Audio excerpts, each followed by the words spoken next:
So super excited to have you guys here today. Yeah, so today we're all talking about the real work of high performance. Now, a lot of times, what is high performance? Like what really is high performance? When we're thinking about it, sometimes we think like it's doing a lot. Okay, it's like crushing it all the time and just doing things that are just exceptional based off of their typical peers, and that is correct at some point. But the way that I like to think about high performance is not only doing that, it's performing above the standard norm, okay? Higher than what the typical person would do in whatever field, whatever they're doing, okay? But it's not just in that one area, it's in all areas of life so that they are able to have a quality of life that is better than most, and relationships that are more clear, more enjoyable, more meaningful in their lives. And so that really is what I think of when I think about high performance. So with that high performance, I wrote a book. It's called The Chef's Code. I've actually got one right here. So this is the Chef's Code. In there, I have written 6 rules that I've learned inside of the kitchen. And each one of these rules kind of hits one area of high performance to be able to not only help you become the best, person that you can be in whatever job it is, but also to be able to be the best like father, the best parent, the best friend, okay? And these rules, although they were derived from the kitchen, they are really rules that are universal. And so we're going to go into this rule right here. This is like the 3rd rule. So kind of give you an idea of what this rule really is. So clean as you go is that concept of, as a cook, my years in the kitchen, if like cooking, especially at scale, is messy. Things get splattered, things get spilled. I mean, you're going really fast, bumps and things like that, and things spill in the ovens, things spill on the burners, and also just your prep area as a whole. If you are not cleaning as you go, if you're not taking care of those little things, and just wiping down the cutting board, or when you get done with one thing, clean up and then get a new cutting board and bring it back, bring a new cutting board out, you begin to start having big issues, okay? First of all, if something lands on the floor and you don't clean it up, slip hazard. If something lands on the burners, it now cakes in. If something splatters inside of the oven and you don't take care of that day, it becomes, instead of a 15-minute project at the end of the night, it becomes a 2-hour project in 2 months. If you're not cleaning up after yourself as you're going around, your space gets cluttered. You can start getting cross-contamination. You can actually get people very, very sick. So this concept of clean as you go really is something that is consistent, always going, ongoing process. Okay.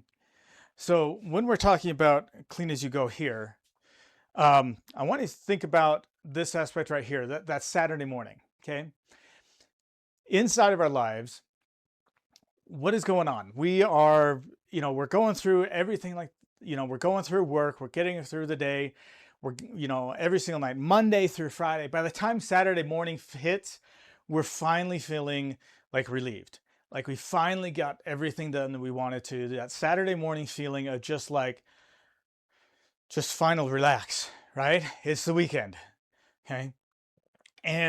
And you're able to finally relax. You're able to finally be there with the family. You're able to, go do things. You can go to a baseball game. You can go to a movie, your kids' activities, whatever it ends up being, okay?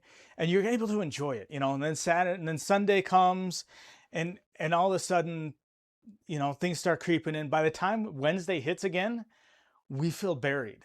It's like we're near the latter part of Tuesday already, and by tomorrow we're gonna feel like, holy crap. Like Monday you show up and first it's like trying to catch everything back together. By Tuesday you're like, holy crap, there's so much going on. Wednesday you're just hump day, you're just trying to make it through, right? and just looking for that Saturday, for that Friday, that end of the week, that weekend that you're looking forward to. We're feel buried again. And every single day as we're moving through, things just build and build and build. So you know why I built what this is, right? This Wednesday, like getting what is those rules and what is these, the reason why I built it is, and why I want to teach this is because I really care about how people are interacting with their family. For me, it's that aspect of like, I don't care how successful you have been at your job. I don't care about the accolades. I don't care about the money. I don't care about any of that kind of stuff. I want to know what kind of a person you are. And one of the ways that that shows is, what kind of family do you have? What kind of relationship do you have with the people that are so close to you, the closest to you, the people who are there to stick through you through thick and thin? You know, remember when you were at that wedding? You're at your wedding, you're sitting there, you're saying those wedding vows. And at that time, you absolutely mean them. Through thick, through thin, you know, through the good times, through the bad times, through sickness, through health, all of that stuff, okay? You made that promise to be together, 100%. When your first child was born, at least for me, when my first son was born, at first it was surreal. But at the same time, I made promises to him. I may not have told my wife, I can't remember if I told my wife or not, but I made promises to him. And I told myself that I would be the best dad for him. Those promises, your family sticks through you. You are with your family, thick and thin, right? So that's what it came to be. That's how it came to be. I wanted to make sure that even though I was working in the kitchen, I was working nights, I was working weekends, I was working holidays, I was not there because of the job to be with my family when everybody else is. I made a promise to myself that I was going to be the best that I possibly could.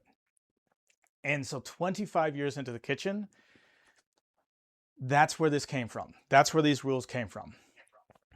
Okay, when we're thinking about this real work of high performance, most men, they manage their careers like a chef. You are on spot. You're doing everything you're supposed to be doing. Everything is clicking. You know what's going on. You're managing the team. You're managing the projects, and everything's going out just like it should. And not to say there's not problems, right? But then when they get home, they treat their life like a short order cook. They just wait for the tickets to show up. They're reacting all the time. We're just dealing with the emergencies that show up. Like we get through with work, we're coming home, we sit in that driveway and we're looking at the house and we're going, what's it going to look like when I enter that house? What is going to be that mood? Am I walking into a calm house, or am I walking into a huge argument or something like that, right? We're just reactive. And so I want to change that. I want to make that adjustment. So tonight, as you're going to, after this session, I want you to think about tonight, what is that residue problem? Because we don't really have like an issue of like wanting to do the best. Okay, it's not that we're trying to run away from something, but it's just happening. And so tonight, I want to address this residue problem, this leftover stuff that happens. This, as your cutting board, you're dealing with all of this stuff, and instead of cleaning up, your cutting board is just starting to get more and more and more cluttered, and you're having less and less space to work. So it's not really a problem with discipline, okay? It's not. It's not that we're lazy. It's not that we've checked out. It's not that we're failing because we don't care. And I want you to know that right here, right now, okay? The exact problem, the best of ourselves, giving the best of ourselves over to our disciplines, okay? That is really that thing. The problem is the residue. It's the leftovers. It's all of the stuff that happens. It's the conversation that we keep on telling ourselves that we're going to make. It is the issue that we had in the previous night that we need to apologize or trying to make it better. It is the projects that we have told ourselves that we were going to start. It's those promises bit by bit. And that's what this whole pit is. That residue builds up over time. And I'm sure that as I'm talking, you're thinking about something that's already going on, something that is in the process, right? It's already happened to you this week. Okay. So that's a question of, what is it going to look like tonight? When you're at the table helping with the homework, well, it's, but when you're helping with the homework, or like that time where you're with your spouse, and what's the conversations going to be? Like, are you going to be fully present, or are you just kind of half watching what's going on? Maybe there's a movie in the background, the TV's on, maybe you're scrolling through your phone. What's tonight really going to look like? And what do you want it to look like? Okay. How many times do they have to tap your shoulder or say your name to get your attention? Right? It's not an aspect of us not being disciplined. Okay. We're not being a bad father that more. We're just full. Okay. That all of those competing things that are going on in our lives, those uncleaned up loops, those stresses, everything like that, we're just very full. And so that same attention that she needs, that our kids need, we're not able to give. And that's the honest version of what's going on with us, okay? The other thing is as you get through that weekend, Sunday starts coming along. And it's about midday, right? Mid-afternoon. All of a sudden you start getting that hum, those Sunday shivers, that anticipation for what's going to happen in the next week. Even if you were able to fully get rid of it during the weekend, during Saturday, Sunday, by Sunday afternoon, all of a sudden, all of those pressures are starting to creep up, and you're not able to really be present for the full entire weekend, right? So what is this rule? Clean as you go, okay? It's that aspect of having a clean station, clean area, a cleaned mind, being able to give better service to you, to your family, to those you care about, building that stronger team, that stronger family, okay? That is the rule. Let's go a little bit about this. So inside of a kitchen, cleaning as you go is a during service thing. It's in the process. You're constantly cleaning up as you're going, because if you don't and you wait until the very end, like I said at the very beginning, things pile up. And instead of being a 15-minute job, now it's a 2-hour job. Okay? In our lives, cleaning as you go, the rule disappears in the small things first. It's not like we're completely just ignoring everything, right? The apology that we owe, that we keep meaning to give, that thing that you said you'd fix that you didn't. None of it really looks like a crisis about ready to happen. But that's exactly what it will become, because nothing ever really forces you to deal with it until it's already big. Okay. Now I have a staircase, and I talk about this in the book. Okay. I built it. It's been probably about 15 years. Okay.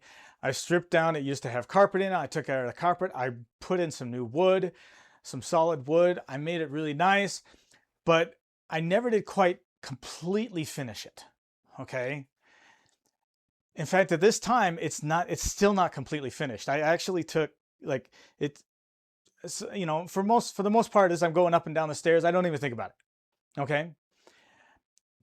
And kind of give you a little bit of idea. Here's the stairs. Right? All right. It's 2 flights of stairs. Okay. If you look really closely, one has trim on it and the other one doesn't. Neither one of them are actually fully finished. If you kind of look, you see the little cracks and the stuff like that in, it's those things like that. It's, it doesn't look very good. All right. Okay. The baseboards aren't really fully solid on there. Occasionally I have to go in there and, push it back on, but it works, right? At first glance, nobody really notices. I'm going to tell you, those days when things are really difficult, when things just haven't been going right, I haven't been getting enough sleep, I'm super stressed, those days, I will look at those stairs and not see, it's not so much like an unfinished project. What I see is I don't finish projects. I can't finish it. It's been this many years and I still haven't completed it. All right. It's evidence of me not being good enough. I'm not a good enough father. See, I can only do, I used to consider myself a 90%er. I get 90% of the way done with projects and then I just give up on them, right?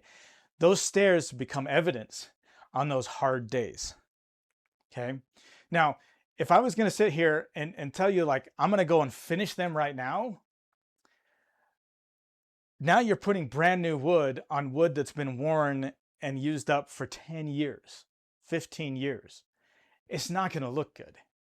The only way to now really finish it is to completely strip it all the way and put it completely back up, right?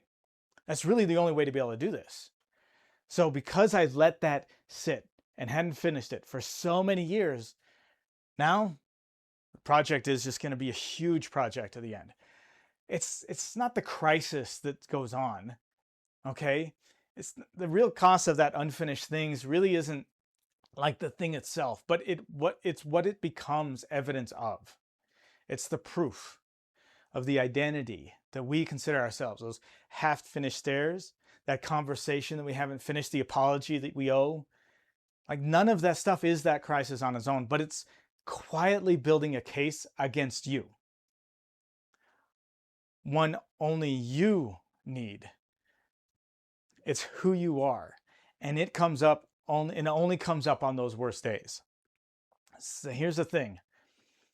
These things show up differently for every single type of person. Every single man, it could be that one thing, it could be another thing. Okay. And I like to think like there's four types of people. Okay. In how we deal with things. Okay. The first one, the slow fade. If we're not intentionally going after something, if we're not intentionally being our best selves and striving to become our best selves in all areas of our lives, we tend to fall into one of these areas. Okay. Some areas a little bit more than others, but that slow fade, and I'll talk a little bit about each one of these a little bit later.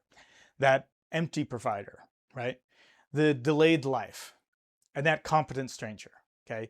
Each one of these kind of deals with the same thing, but they deal with it in a different way. Okay. The slow fade is still there. Okay. You're still there. You're still showing up. You're still doing your part. But there's just a little bit less of you each year than there was the year before. It's not dramatic departure. It's not a gargantuan shift. It's not a shutting off. It's just a gradual drift. And your family may not have even noticed it yet. They've just kind of adjusted to it, and that's just kind of the things the way they are. Dad's, he's got a lot on his mind and stuff like that, right? Okay. That's the slow fade. Okay. Then there's the empty provider. Okay. For this person, he's making sure that the house is running all the time. Okay.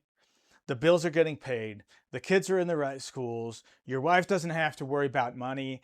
And yet something feels missing. Okay. Everyone in the house can kind of feel it. You've provided everything except for yourself. Okay. And you've started to wonder if what you're providing to your family, the money, the security, is actually enough. That's that empty provider feeling. Okay. Then there's a delayed life. Okay. Now, this person, they have this version of ourselves in mind. We've got this vision of where we want to go and how we're going to get it and what's going to happen and what's life going to be like when we get there. And so we are going after it, and we are constantly just delaying the being present, being connected, being more intentional. We'll get there. We will get there once I finish this project, once the end of this quarter happens, once I get this raise, once I get this, it's this feeling of like, I need to arrive before I can be fully present. Okay. When the kids just get a little bit older, when the work calms down. Okay. The problem is with this kind of thinking is things don't ever settle down. You may finish one project, but there's 4 more right behind it, right? And they're just changing the shape. They're just changing the urgent, which direction it is, but it's always later. And the life that you're wanting to start is still out there. That's the delayed life. Okay. And then there's the competent stranger. Okay. At work, you are somebody. Your team knows how you think, what to expect, how you feel. Okay. You have the systems, you have the standards, you execute, you walk in through that front door, and that version of you that is at work just kind of disappears, and you don't know how to lead here the same way you do at home, at work. Okay. The tools that you learned at work don't really seem to translate. The family experiences you as someone who is capable of great things, but somewhere else.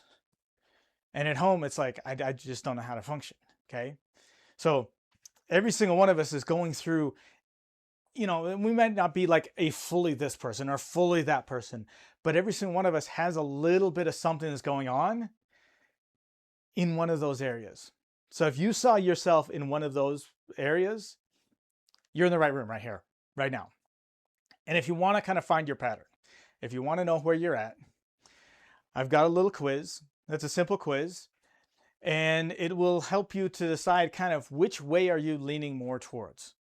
Is it more towards the slow fade, the entry Friday, the delayed life, or the competent stranger? Okay. If you'd like, go ahead and scan this QR code. Go ahead and take it. It takes about 3 minutes. Okay. 3-5 minutes. It's not much, but it's found at cookingphysics.com/chef's code quiz. I believe you can see that there. Okay. So what it'll do is you'll go through, you'll fill out this little questionnaire. It's like 12 questions long. It'll give you a little response. Okay. It'll give you a little printout that you can kind of see, and you can kind of see where you were doing in each one of those areas. Okay. Where you're really good in this area and not so great in another. All right. And then if you want to go deeper, just go ahead and click on it. We'll send you a PDF that actually has a little bit more information, more depth, as well as things that you can do to improve and to up level each one of those areas that you've got. Okay. So cookingphysics.com/chefs-code-quiz. Okay. So when I'm thinking about cleaning as you go, it's really about that aspect of congruence. Now, for me, congruence is the sense of who you are and how you're actually living. And is that lining up? Okay. Is that actually happening? Is the person you think you are, the person that you want to be, actually the person that you are currently? And it may not be 100%, but are you at least in the process of becoming this person that you say you want to be? And if you are, now you're beginning to live in congruence. Now you're starting to do the things that are moving forward. See, here's why I want to be direct with you, because the polite version of this talk doesn't really help, right? This isn't a warning about something that might happen in the 5 years. If you don't change, it's already started. Okay. Some of what I've talked about is already true in your life right now, in your house right now. Okay. So here's the question. How do we fix that? How do we address it? How do we take from today after this and move to the next level? Okay. For example, are some of these maybe these already happening? Does your child go to the mom first instead of you? Does your child kind of be like, oh, dad's not really going to be able to help me. Oh, dad's a little bit worried. Oh, dad's a little preoccupied. Is that happening at home? Or is your wife just kind of, just kept on going with life? The housework needs to be done. The kids need to be taken care of. Has she kind of just stopped waiting for you to step up? Okay. Oh, sorry, the wrong way. These things may be happening to you, but nobody's really told you. And because nobody's really told you, you haven't really noticed. So I challenge you to start, if you don't really know anything that's going on right now, challenge you to this, this next week. Start paying attention. Be a little bit more aware. How present are you actually showing up? Okay. You don't see it right now, but these little things that are happening are compounding and are getting bigger and bigger and bigger. Those little things, we don't feel like they're much, but as they grow, as time builds, just like those stairs, okay, just like those stairs, as time moves on, those stairs get worn down more and more and more. And soon it gets to the point where the only way to finally make them, to fix them, is to have a major overhaul. Okay? The window isn't closing someday. It's closing right now. The season to be able to do this is right now. Okay? So here's what's actually missing. Let's be precise about what is actually missing. Okay? Because if we know exactly what's going on, okay, instead of just a general thing, if we know exactly what's going on, then we can start to address it. Okay? The problem is that we don't have a system to be able to close these loops. We don't have a system in place to be able to make things work for us. Okay? And here's what it's already cost. It's costed presence. It's cost trust. It's cost dependability in those that you care about most. Okay? So tonight, here's one move that I want you to start implementing. It is a 60-second reset, born out of the kitchen. Okay? This reset is what really helped me move from being just a line cook to that sous chef, to that executive chef. Okay? As a line cook, I just kind of blew through everything. If there was something going on, I just pushed through it. Okay? As a chef, you're not able to do that. You need to be the one who has that higher vision. You can't just get so into the experience, into what's going on, and never pop up your head to make sure you're even going in the right direction. Okay? That expression, you can't see the forest from the trees, right? Okay, that's the concept. So this concept is called a reset. Okay? And it is what it is each one of the letters, I can never remember what it is. But the first letter, reset, is R. So remove yourself. Take 1 second. The moment that you realize you are not fully present, okay, stop. Okay, don't try and push through it. Stop. Remove yourself from the situation. Okay, you may not actually get up and leave the room, but just stop and start paying attention to what's going on. Okay, evaluate what is actually needed of you right there at that moment. What does this exact moment need from you? Who, the people that you are interacting with, who is the person that they need to show up? Okay? Survey the field of everything that's pulling at you, everything that's going on. Okay? And start to realize, okay, what is everything that needs to happen? Take that survey, figure it out, really get it down to a thing. Pick the one thing that needs to happen, okay, and then execute it. Close that one loop right now, or set it down and to take care of immediately, okay? So if you're in that situation, reset. Just do a quick reset. Remove yourself, okay? Evaluate, okay? Survey the field, execute, and then finally take command. Look up, re-enter that room fully. Get in there 100%. Okay? The reset isn't the fix. The reset is to get you back into the game. Okay? And one way I like to think about this is to help me make resets on a frequent basis. I take my day and I split it up into 3 mini days. There's one purpose for each time of the day. Okay? At the beginning, it's all the personal. The things that fill me up. The things that will make me a better person. Okay? That's my mornings. Okay? That's what I focus on in the mornings. Who am I? I take time for myself. Then it's the professional. This is the work. Going in, taking care of the things, making the money, building the thing, doing the stuff, right? Learning and all that kind of stuff, doing that professional thing. And then finally I finish off the rest of the day in that passion area. This is the things that bring joy in my life, that bring the meaning to it, okay? And I make sure that I set apart a part of my day every single day to be in each one of those areas. Now, sometimes in our seasons of our life, that professional may be a huge aspect of it, okay?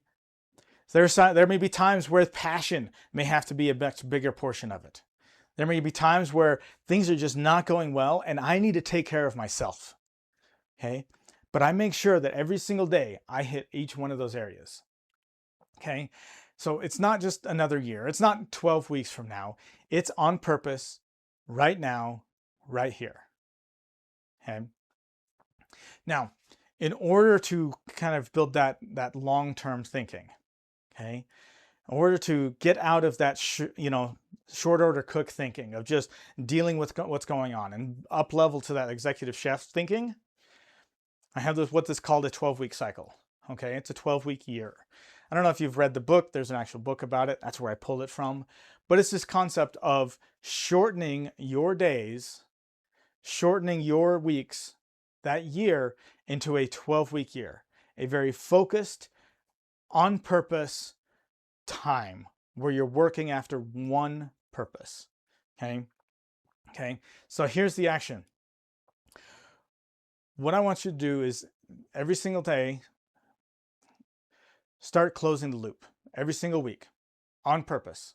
Okay. If you're interested in it, think about one thing that you need to close right now. One loop, one thing that needs to be taken care of. Okay. Think about right now. Okay. Is it somebody you need to talk to? Is it a project that you need to finish up on? Is it a response that you need to give somebody? Is it a focused time and intentional time with one of your children? Is it that date night with your wife? Okay? Not eventually. I want you to pick a date and a time that you're actually going to do it. That's the move. Pick one, name it. When are you going to do it? Okay? So, if you're ready to close that loop, one of the things that I offer is it's a group session that we do on Saturday mornings, where we actually go through and we plan out that 12-week year. We plan out the next month, the next week, every single week. We go through and we're planning and planning and planning. Okay, we are making sure that we have time for our personal time for that professional time for that passion time. We make sure that things in our life, that we spend time doing things that are meaningful, that we build momentum, and only at the very last do we add in the things that maintenance things, those things that just need to get done. So every single Saturday morning, we meet together, we go through and we talk about it, as well as there's occasionals like Q&A sessions throughout the month where you can ask questions. But I go through this live every single Saturday with a group of people. So if you're interested, love to see you check it out. Right now, I've actually it's a trial period. $10 gets you in for 2 weeks. Test it out. Be there for a couple of weeks. Show up for a couple of weeks. See if you like it. And if you'd like it from there, then it bumps up to the regular pricing. Love to see you there. If for some reason you can't actually make it during those Saturdays, I do record them. And so you can actually watch it on another day where you would actually go through, and we'll go through the process and everything like that. And you can plan out your week along with the recording. So there is that option as well if the Saturday doesn't. And I rise.